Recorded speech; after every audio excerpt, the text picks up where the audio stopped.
Elise been mentally and physically tortured by her husband. She planned to revenge and destroy him. These were her plans. To the outside world, Elise and Marcus Wren were the golden couple of Ravenhurst Heights. She was elegance incarnate, an ex-ballerina, turned best-selling wellness guru with a cult-like following. He was a celebrated architect, the kind that made magazine covers, with blueprints in hand and a Rolex peeking out from under crisp cuffs. Together they looked untouchable. But behind the manicured facade, something had been rotting, and on a quiet Thursday morning, Elise Wren vanished. No trace, no message, no sign of forced entry, just a faint smear of blood on her pristine marble countertop, her wedding ring beside a half-finished glass of orange juice, and her phone left unlocked on the kitchen counter. It would take only hours before the media caught wind of the story. But the truth? Elise didn't just disappear. She planned it, down to the last glass of juice. Thursday, 10:47 a.m., office of Dr. Meredith Lang, Midtown, Ravenhurst City. Dr. Meredith Lang stared at the clock above her bookshelf. For the fifth time in as many minutes, the second hand ticked forward with clinical precision, slicing silence into measured tension. Elise was late, 47 minutes late.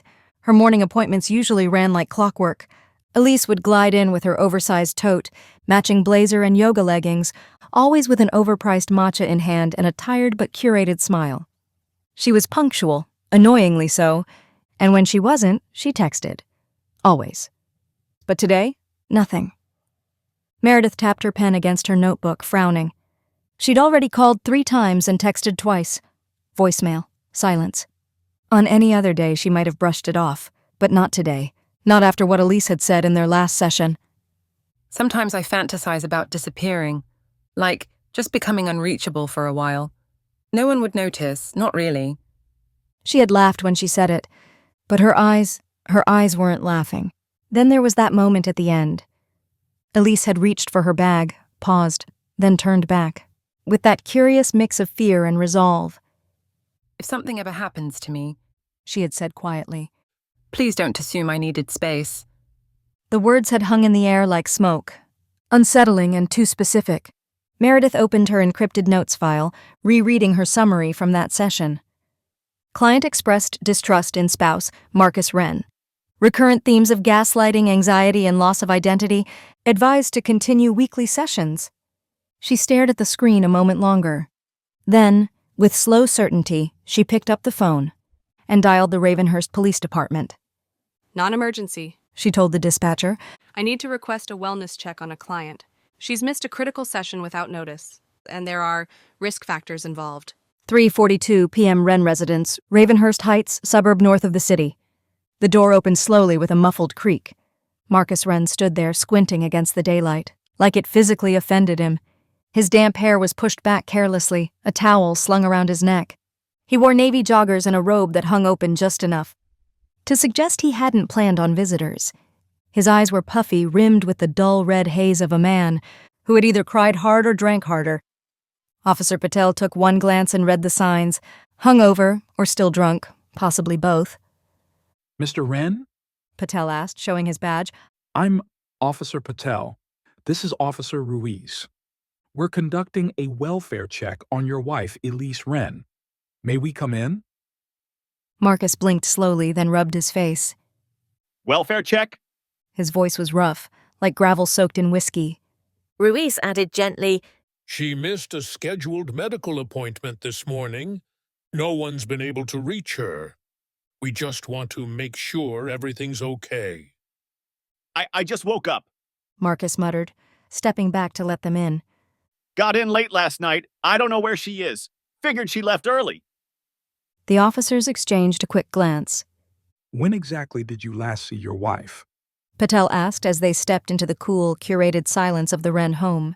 Marcus squinted, trying to piece the timeline together. Last night, around midnight. We didn't talk much. I got home late. I had a drink, okay, more than a drink, and passed out on the couch. Showered just now when I heard the bell. Is it okay if we come in to make sure everything's in order? Ruiz asked gently, keeping her tone neutral. Marcus hesitated, just for a second. Then he stepped back. Yeah, sure, come in. The house was spotless, staged like something out of a magazine. Sunlight spilled across modern art, soft rugs and high-end furniture. But as they entered the kitchen, a shift in the atmosphere was immediate. Officers noticed small signs that something was wrong. On the kitchen island, a rose gold smartphone lay face up, screen lit with missed calls and unread messages. A half-drunk glass of orange juice sat beside it, beads of condensation still trailing down the side. Elise's purse rested on the counter stool, unzipped, the keys and wallet clearly visible inside. Officer Patel frowned. That her phone? Marcus followed his line of sight. His voice dropped an octave. Yeah, I think so. She usually leaves without her phone and bag. Ruiz asked, scanning the room. Marcus didn't answer immediately. His mouth opened, closed, then opened again. Maybe she took a walk? Left in a rush? Ruiz's eyes flicked to the window. Her car's still in the driveway. Patel stepped closer to the island, squinting at the faint red smear near the edge of the counter. Not dramatic, not enough to scream violence, but it was there, and it wasn't ketchup. Patel exchanged a nod with Ruiz. He looked back at Marcus. We'll need to take a closer look through the house. Can you stay where we can see you, please? Marcus nodded slowly, eyes fixed on the marble, where the blood had caught the light. For the first time, his composure cracked. 4:26 p.m. Wren residence, Ravenhurst Heights, Ravenhurst Police Department dispatch record, #2784. Detective Harvey Irwin arrived in an unmarked SUV, coffee-stained file folder balanced on his knee and a half-eaten protein bar still clenched in one hand. He hated welfare checks. They were 90% misunderstandings, 9% domestic drama, and 1% walking into a scene you could never unsee. Patel met him at the gate with a nod that said, You're gonna want to see this one. She's not here, Patel said as they walked toward the front door. but her phone, keys, wallet, and car are. Husband says he came back drunk last night, passed out, and just woke up when we rang the bell. And the blood? Irwin asked without breaking stride. Counter smear. Could be nothing, but it's out of place. No signs of forced entry.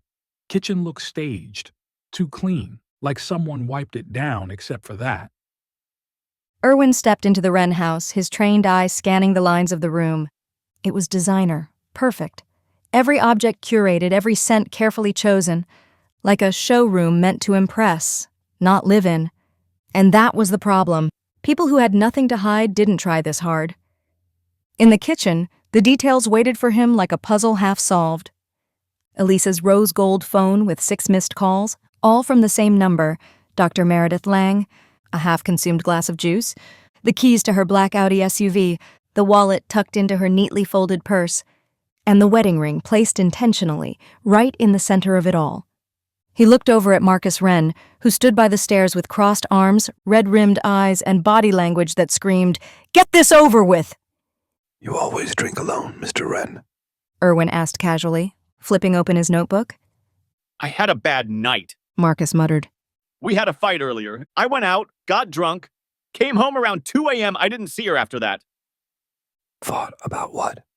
Marcus hesitated. She thought I was hiding something. Were you? Marcus looked up, jaw tight. You're already assuming I did something. I'm not assuming, Irwin said mildly. I'm investigating. He snapped on a pair of gloves and stepped over to the phone, careful not to smudge anything. Incoming called Dr. Meredith Lang. He tapped to ignore and made a note. Then he nodded to Ruiz.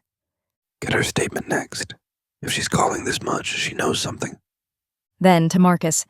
We're going to need a recent photo of Elise and access to the rest of the property. Marcus didn't move. Do I need a lawyer? Irwin looked at him squarely. You don't need one to help us find your wife. Do I need to get a warrant? The silence that followed was answer enough. 5:03 p.m. Ravenhurst Police Department, Eastside Division. Detective Irwin sat at his desk, eyes fixed on the crime scene photos, pulled from Officer Ruiz's body cam. He paused the footage on a still frame. Elise's ring lying on the counter, lit by the kitchen window. It wasn't tossed or forgotten. It was placed, a statement. He leaned back, exhaled. Then his phone buzzed. Text from forensics lab, prelim. Trace blood sample confirmed human. Further testing underway. Kitchen wiped recently with ammonia-based cleaner. He read it twice. so someone had cleaned the kitchen, except for the one place that mattered most. 6:14 p.m. local crime forum thread, Elise Wren is missing? A user named Midtown Intern posted a single sentence. My boss is a psychologist. Her client Elise Wren no-showed today. After weeks of weird marriage stuff, cops showed up, something bad happened. By 6:30, the post had gone viral. By 7:15, a TMZ-like site published an article titled, Wellness star Elise Wren reported missing after skipping therapy. Blood found at home. and just like that, the story broke. 6:32 p.m. Ravenhurst Police Department, Interview Room B. Dr. Meredith Lang sat upright in the cold metal chair, her hands neatly folded in her lap, though her knuckles were white from how tightly she held them. Her tailored blazer was spotless, her posture professional, but her eyes betrayed a quiet urgency. Detective Irwin entered with a small recorder and a manila folder, thick with printed notes and stills from the Wren residence. He offered a polite nod before taking the seat across from her. Thank you for coming in on short notice, Dr. Lang. I wouldn't be sitting here if I didn't believe something was wrong. She said plainly. He hit record. 6:33 p.m. Interview with Dr. Meredith Lang, licensed clinical psychologist. Case, Elise Wren. Let's start with the basics. Irwin said. How long have you been seeing Elise? 6 sessions, weekly. She reached out 3 months ago through a referral from a women's leadership retreat. Our sessions were confidential, of course, but I'm here because I believe her safety overrides privacy. What was she being treated for? Meredith hesitated, then answered carefully. High-functioning anxiety, situational depression. She presented with symptoms of emotional exhaustion, consistent with sustained gaslighting. By her husband? Irwin asked. She never said it outright. Meredith replied. But Marcus's name came up often. Their marriage was performative. She spoke of playing a role, being silenced. There was jealousy, too, on both sides. Jealousy of what?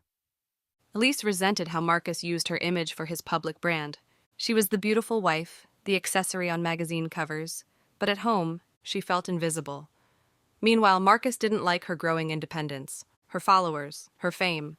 She told me he once asked her to delete her Instagram account entirely. Irwin raised a brow. Did she ever say he was violent? No, Meredith said. but she said something that stuck with me, word for word. Marcus doesn't need to hit me to erase me. He does it with silence, with control. Irwin flipped open the file. And what about the last session? Meredith took a steadying breath. She seemed tense, distracted. I asked if she felt safe at home, and she brushed it off. But then, just as she was leaving, she turned back and said, "If something happens to me, please don't assume I needed space." Irwin paused the recorder. Did she ever talk about disappearing? Faking anything? Meredith's eyes narrowed. No, but she talked about vanishing emotionally. She said she felt like she was becoming a ghost inside her own life. She mentions anyone else? Anyone she feared besides her husband? Meredith shook her head. Not directly, but she once said, "Some men don't have to kill you to bury you, they just rewrite the story." Irwin scribbled a note. Then he slid a printed still frame across the table. The kitchen counter, the glass of juice, the blood smear, and Elise's wedding ring, precisely centered like a full stop at the end of a sentence. Any idea what this means to her? He asked. Meredith stared at the image. Elise doesn't do anything by accident. That ring isn't abandoned. It's a message. Irwin leaned in. And what is the message? Meredith met his eyes, her voice quiet but firm. She's telling you she was finished pretending. Meanwhile, 8:04 p.m. Wren residence. Marcus sat in his darkened study, curtains drawn, the flicker of his laptop screen lighting the room. His name was trending. #Marcus Wren, #where is Elise, #Wren house mystery, click after click, article after article. Then he saw it, a photo of him taken through the window earlier, robe half open, mid-yawn. The caption read, "Smug or shaken, husband of missing wellness guru finally speaks to police." He slammed the lid shut and poured another drink. Behind him in the hallway, the wedding portrait of him and Elise still hung. Her smile delicate, his hand just a little too tight around her waist. 8:47 p.m. unknown location, a windowless rental apartment somewhere outside Ravenhurst. Elise Wren sat cross-legged on the edge of a narrow bed, her laptop glowing in the dim lamplight. The blinds were drawn. Her burner phone was on airplane mode. Her real phone, the rose gold one, was at home, exactly where she wanted it to be. She had just finished watching the 5th news segment about her disappearance. Each one repeated the same phrases: beloved public figure, wellness advocate, troubling blood smear, husband under scrutiny. They showed her smiling in yoga poses, giving TED-style speeches about inner peace. The real Elise, edited to perfection, filtered, marketable, silent. She shut the laptop and exhaled. Slow, deliberate. Outside the walls of this rented ghost shell, the world was starting to ask the wrong questions. Good, they'd catch up, eventually. This wasn't panic. This was strategy, and it had been in motion for weeks. 3 weeks earlier, Elise sat across from Marcus at a private rooftop dinner hosted by one of his architecture clients. The tablecloths were imported linen, the wine was too expensive to enjoy, and Marcus was talking about himself again, casually, beautifully, as always. She had leaned forward, smiling, nodding at the right beats, playing the part she'd perfected for years, until he interrupted her anecdote about her women's retreat and whispered through clenched teeth, Elise, no one cares about your little yoga cult. Stop making everything about you. She didn't speak after that, she just watched him. How effortlessly he reclaimed the spotlight. How the waiter refilled his glass without asking. How the women laughed at his jokes. The rage was quiet this time. Not a hurricane, just a click. Something had shifted. She stopped trying to be seen and started planning how to vanish. Back to present 9:03 p.m. She opened her notebook, a worn leather one she kept hidden from the digital world, and flipped to the checklist. Create tension publicly. Speak to Dr. Lang, drop verbal flags, schedule back-to-back social posts, remove fingerprints from juice glass, leave blood, her own, drawn from her thigh 2 days ago. Wedding ring positioned. Marcus drunk, phone unlocked. She read the last line again and underlined it in black ink. Control the story by giving them the wrong one first. Elise didn't want pity. She wanted accountability. She wanted people to watch Marcus lie on camera, to contradict himself, to implode under the weight of his own mask. She wanted the world to finally ask, what kind of man lets his wife disappear without noticing she was already gone long before? And if everything went according to plan, that question would only be the beginning. Friday, 9:21 a.m., Ravenhurst Heights, Wren residence. Marcus Wren sat at the kitchen counter in the exact spot where Elise's wedding ring had been placed. It was gone now, collected, logged, photographed, analyzed, but the faint outline where it had sat still haunted him. His lawyer had told him to stay quiet. His PR advisor, hired overnight, had told him to act composed. The internet, of course, had already judged him. On every screen, the same titles flashed: Architect of Deception, Marriage, Blood, and Vanishing Acts, the Elise Wren case. He knows something trending worldwide. Someone had posted an old video clip of him and Elise at a gala. He had his hand at the small of her back, whispering something. In the video, Elise's eyes drifted sideways, her smile stiff. The tweet read, "Look at her body language. He's always been like this." He hadn't slept, couldn't eat. And beneath the hangover, panic had begun to curl inside him like a slow, tightening rope. 10:14 M. Ravenhurst Police Department. Detective Irwin tossed a folder onto the conference table, watching as Officer Ruiz flipped through it. Dr. Lang's testimony lines up. Elise was scared, controlled, tense, but never mentioned physical abuse or threats. No record of restraining orders, no financial accounts in her name. Almost everything was jointly held. Textbook coercive control, Ruiz muttered. Yeah, Irwin replied. but I keep coming back to that ring. The placement, the setup. She was trying to say something. Or Irwin said slowly. she was trying to frame something. Ruiz looked up. You think she staged it? I don't know yet. But she's smart, media savvy, hyper-composed. The kind of woman who doesn't lose control. She takes it. Ruiz leaned back. So, what's the theory? She's punishing him. If that's the case, Irwin said, eyes narrowing. she's not missing. She's waiting. 11:02 a.m. Wren residence. A knock at the door. Marcus opened it to find Detective Irwin standing with a neutral expression and a legal pad tucked under his arm. Mr. Wren, He said calmly. we'd like you to come down to the station. We have a few more questions. Marcus's throat tightened. Am I under arrest? Not yet. The pause hung like a guillotine. Meanwhile, 12:45 p.m. unknown location.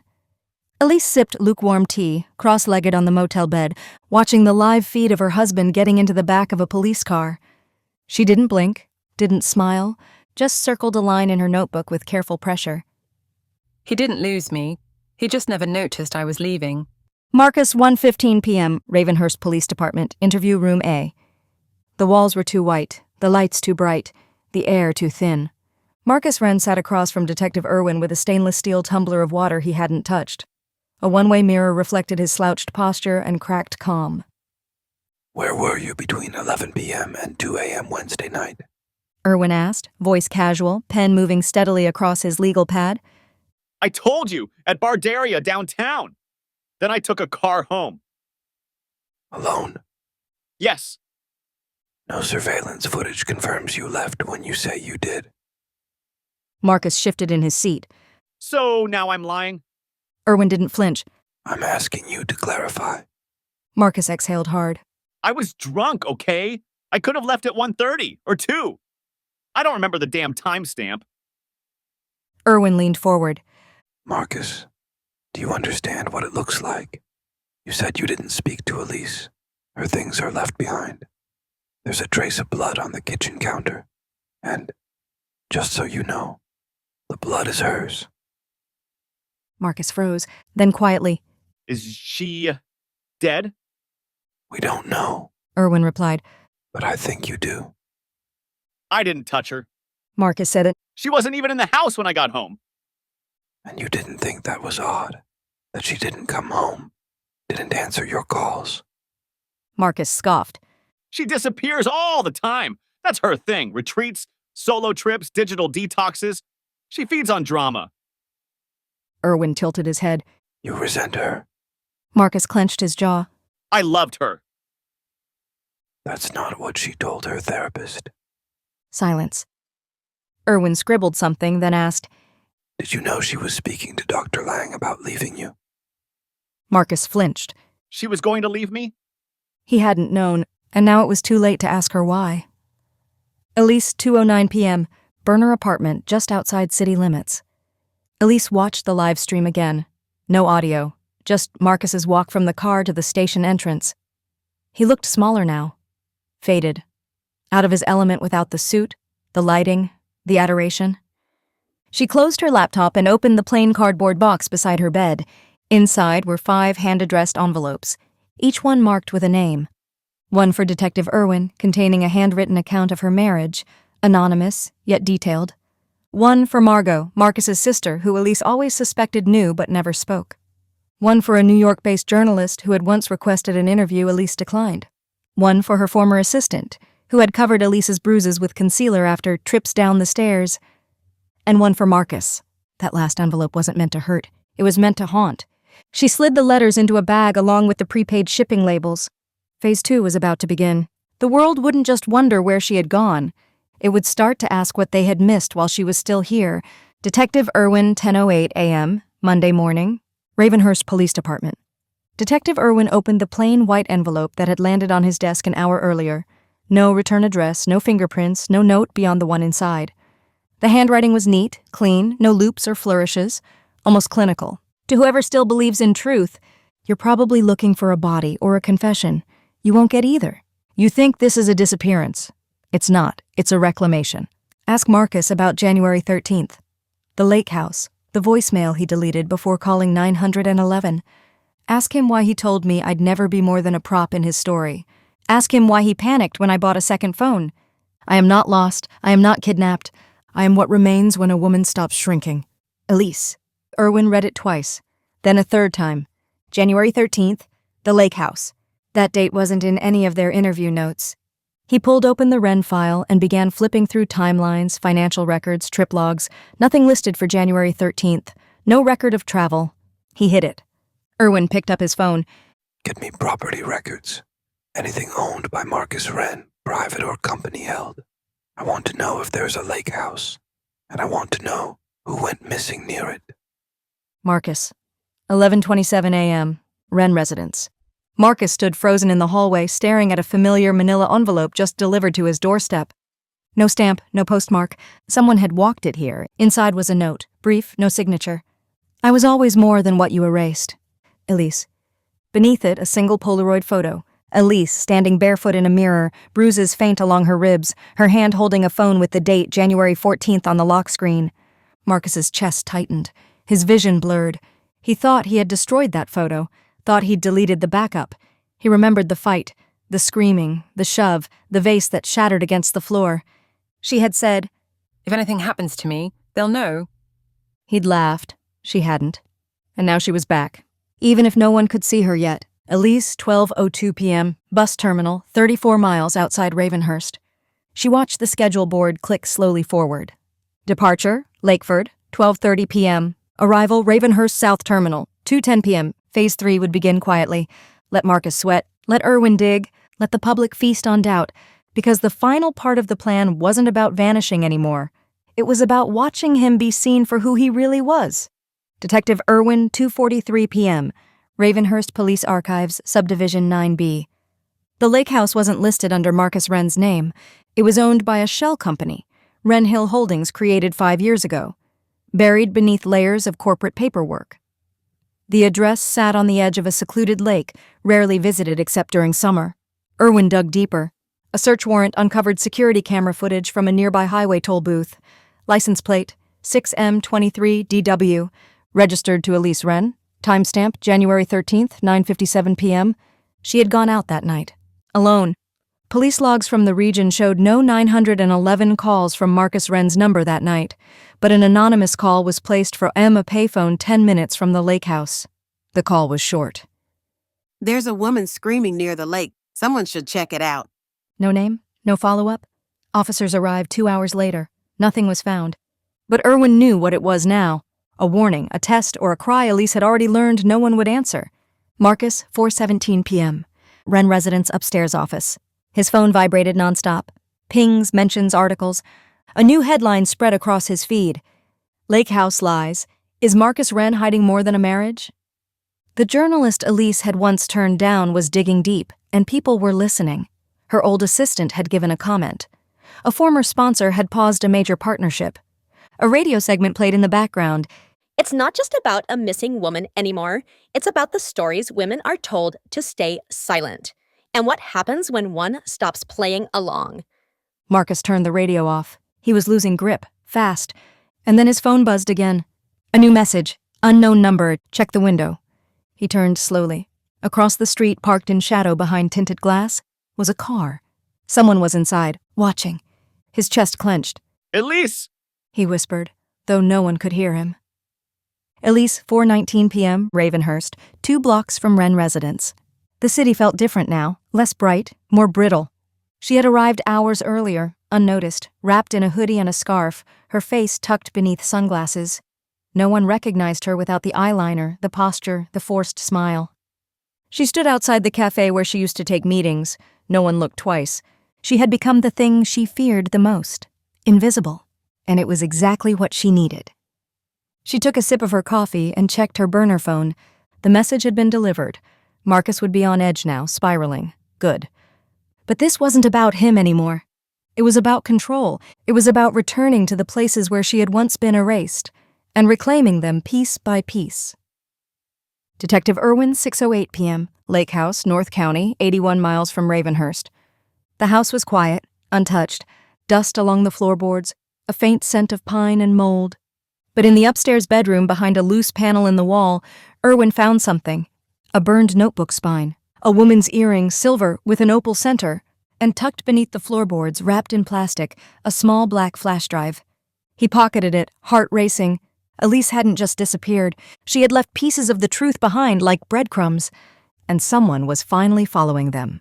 Detective Irwin, 9:13 p.m., Ravenhurst Police Headquarters, Forensics Lab. The tech inserted the flash drive carefully, glancing at Irwin. No encryption, looks like a bunch of video files, date-stamped. The folders were labeled only by month, Oct, Nov, Dec, Jan. Irwin leaned forward as the first file opened. Video log October 17th, interior, Elise's bathroom mirror. Elise stares at the camera. Her face is bare, pale, trembling, but her voice is calm. He doesn't hit me. Not the way people mean when they say that, but he makes me feel like I don't exist unless I'm smiling. I've started recording this in case someone ever asks the right questions, in case I don't come back. Video log November 3rd. Sound. A door slams. Elise flinches. She whispers into the camera. He told me today, "You're nothing without me. Don't forget who gave you a name." I wonder if the world would believe me if I disappeared. Or would they just ask what I did to upset him? Video log January 14th. Elise lifts her shirt, bruising, deep purple and green across her ribs. I told him I was going to Dr. Lang. He told me therapists are for people who can't be loved properly. He doesn't know about this camera. He doesn't know about the lake house backup plan. Yet. Erwin sat back slowly. The room was still. This wasn't a story of vanishing. This was a case file in real time, a survivor building her own testimony. He made a note. Prepare media safe copy. Issue preliminary protective order. Because Elise Wren hadn't vanished. She had turned her pain into evidence. Marcus, 10:02 p.m., Ravenhurst Heights, his private studio. The house was too quiet. He hadn't heard from his lawyer in hours. The news cycle was growing more vicious, and he was running out of lies that even he believed. He stepped into his private studio for air, for control, for somewhere Elise had never belonged. Except, she was there, standing by the floor-to-ceiling window, no hoodie, no sunglasses. Just Elise, in the flesh, wearing the calm of someone who had finally stopped running. Marcus froze. What are you doing here? She tilted her head slightly. I wanted to see how small this place looks now. You can't be here. He said. Everyone thinks you're missing. Do they? She asked. Or do they think you made me disappear? Silence filled the room like smoke. Elise, this has gone too far. You've made your point. She stepped closer. Marcus, this isn't a point. It's a reckoning. He took a step back, hands half raised. What do you want? Her eyes didn't waver. I want you to feel what it's like to lose the version of me you controlled. I want you to know the woman who's standing here now is the one you thought would stay broken forever. Outside the studio, 10:11 p.m. Across the street, a black car idled. Detective Erwin watched through binoculars from the passenger seat. She's inside, Ruiz said quietly. Erwin nodded once. Let her finish. Elise, 11:32 p.m., Ravenhurst Heights, Marcus's studio. She didn't shout. She didn't need to. Every word Elise spoke hit like a scalpel, precise, intentional, drawn from years of being silenced and staged for appearances. I left you the way you erased me, quietly, she said. But silence doesn't mean surrender. It never did. Marcus stood against the glass wall, as if escape was an option. But Elise was no longer the ghost in his house. She was the architect now. You think the world will believe this? He scoffed. You think you'll come out of this looking clean? I don't need to look clean, Elise said. I just need the truth to stain everything you've built. Then she walked out. No dramatics. Just footsteps, fading, but echoing with something final. Outside, she passed the idling police car without so much as a glance. Erwin didn't stop her. He didn't need to. Case closed. Detective Erwin, 12:03 a.m., Police HQ Media Liaison Office. The press conference went live to 3 networks, 2 local streams, and Elise's assistant's social media channels. A single edited compilation was played for the public, a 3-minute video drawn from Elise's flash drive. Her face on camera, her voice steady as she recounted emotional isolation, footage of bruises. A recording of Marcus's voice yelling, No one cares who you are without me. The media exploded. Public reaction throughout the night. Comments flooded in. I watched this with tears in my eyes. We believe you, Elise. This is why women disappear in plain sight. Marcus Wren is finished. Sponsors dropped him. Architecture firms issued apologies. His next public speaking event was canceled within the hour. #Amelise began trending in 6 countries. Marcus, 1:44 a.m., his home alone. He smashed a glass in the kitchen. It wasn't rage anymore. It was fear. He had controlled the narrative for so long, so masterfully that the idea of someone exposing it all had felt impossible. But she hadn't just exposed him. She outmaneuvered him. Everything Elise left behind, the ring, the video, the note, the silence, it had been a trap, a perfect psychological takedown disguised as a disappearance. And now he couldn't rewrite the ending, because this time the audience had already seen through the mask. Elise, 2:11 a.m., a rooftop overlooking Ravenhurst. She stood at the edge, wind in her hair, face bare under the moonlight. She watched the lights flicker in the homes below. She wasn't running anymore. She wasn't afraid. She had taken her voice back, not through vengeance, but through truth. It didn't matter if the justice system failed her, because the world didn't. And Marcus Wren? He would spend the rest of his life hearing her name not as his wife, but as the woman who rewrote the ending herself. 11 months later, Santa Lucia, Portugal. A sunlit cafe facing the sea. Elise Wren stirred a splash of honey into her tea.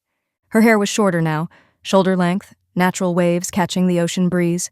No makeup, no filters, no followers watching her every move. She ran small wellness retreats, off-grid, word-of-mouth only. No press, no brand deals, just women finding silence, healing, and space. No one used their real names. Elise never posted a photo. Just peace. Across from her, a woman in her late 30s adjusted her sunglasses and smiled. I still can't believe you said yes to the interview. I will not post any photos. That I promise you. Elise shrugged lightly. I'm choosing what I share now. That changes everything. The journalist, a quiet feminist writer from a Lisbon-based publication, had reached out with an unusual pitch. Not the story of the vanishing, but the story of surviving after. And Elise liked that. She didn't want to talk about bruises or blood or manipulation anymore. She wanted to talk about freedom, about rebuilding, about quiet mornings where she didn't flinch when a phone rang. Do you miss who you used to be? The journalist asked gently.